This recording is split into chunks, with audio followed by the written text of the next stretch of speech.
On today's episode of Anime Afterthought Tokyo Revengers, Episode 3, Resolve. There seems to be a huge disconnect between the person that is responsible for Hinata's death in the present and the one that Takemichi is meeting in the past. And just as I surmised last week, Kiyomasa, the third year for putting Takemichi and his gang through hell, is in fact his ticket into Toman. At the end of last week's episode, Takemichi challenged Kiyomasa to a fight, the king versus the slave. Understanding that he'll never get anywhere in life if he keeps running from all his problems, he decides to take them head on. This fight is intense, and I gotta say, it's getting more brutal by the second, but Takemichi is steadfast in his convictions, not giving up, putting so much pressure on Kiyomasa to the point where he actually proclaims he wants his bat. But before this fist fight goes on any longer, two mysterious individuals show up. Yes, Manjiro Sano, aka Mikey, Toman's #1 as well as its commander, and in tow his right-hand man Draken. The presence of these two have completely shifted the atmosphere. Like the moment is standing still and not a sound could be heard. They almost have an air of regality to them. Is this respect, admiration, or fear? One thing is for sure, you do not want to fuck with these two. But unfortunately for Kiyomasa, he has earned their ire. Yes, appalled by what the third year has put on these fights. They're barbaric, betting on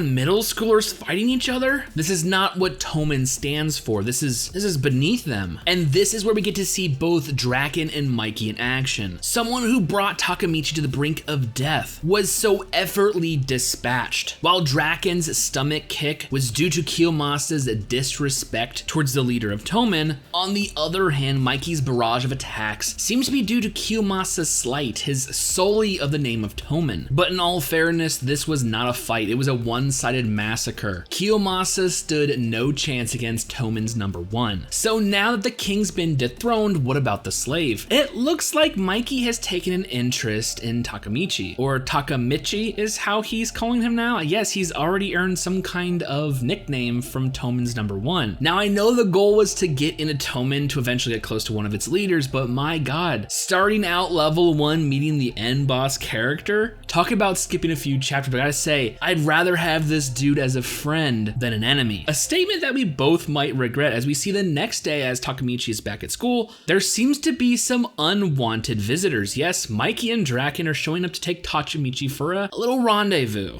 And what follows seems to completely change Takemichi's impression of Toman, or at least Manjiro Sano. Now seeing Takemichi get dragged out of school has Hinata jumping to conclusions. So much so that actually hauls off and hits Mikey. As she is dragging Takemichi away, she is actually stopped by Draken. But when she reiterates her proclamation of protecting Takemichi, he's quick to jump to action. Knowing he stands no chance, he still has to defend his girl. This dude is literally willing to go toe-to-toe for Hina, and I gotta say, much respect. So with Toman's #1 and #2 gearing up for a fight, it looks like all is over until Mikey pulls his punch. Yeah, it turns out this was all some kind of weird test, that in this day and age, a lot of people talk smack when it comes to backing it up. That's it, they're all fucking talk, but not Takemichi. He stood his ground and stand for what he believed in, and that seems to earn more respect in the eyes of Draken and Mikey, and I gotta say,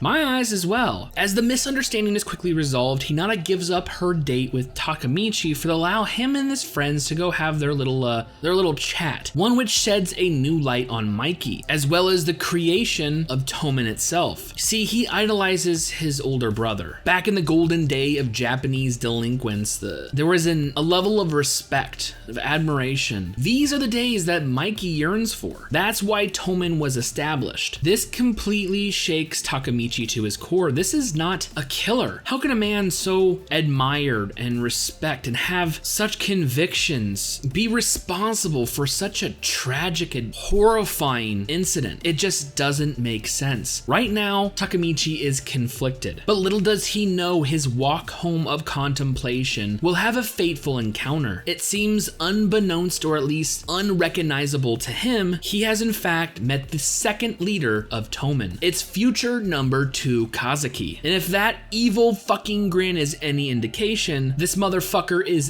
dangerous. Yo, this story is getting good. Like, really fucking good. Like, I mean, I love the time travel aspect, but the whole concept of infiltrating a gang of delinquents is like one of those criminal thrillers that I just fucking love. But then to put like a Japanese delinquent twist on it, having a bunch of unique characters, then on top add the aspect of like the butterfly effect, like what he does in the past, when he goes back to the present, how will things change? Like, a big get in today's episode was the fact that his friend, Mr. Red-Haired Pompadour, Atsushi, was in fact going to stab Kiyomasa. So in the original timeline, did he? Remember, Takemichi actually dipped. So as far as we know, were the original 4 of his friends still under the thumb of Kiyomasa and the others? Like, I don't know. This ever-changing future timeline is just so fucking intriguing. You don't know what the hell's gonna, I mean, literally anything could fucking happen. But we have to stay true to the mission. It's to save Hinata. And this is a giant first leap. It seems Mikey and Draken have taken a liking to Takemichi to the point where, you know, they're nicknames now. So yeah, now's a better time than any to try to alter the present. Anyways, I'm excited. I'm excited to see what is in store for more Tokyo Revengers. So with all that being said and more next week, I honestly cannot wait for future episodes.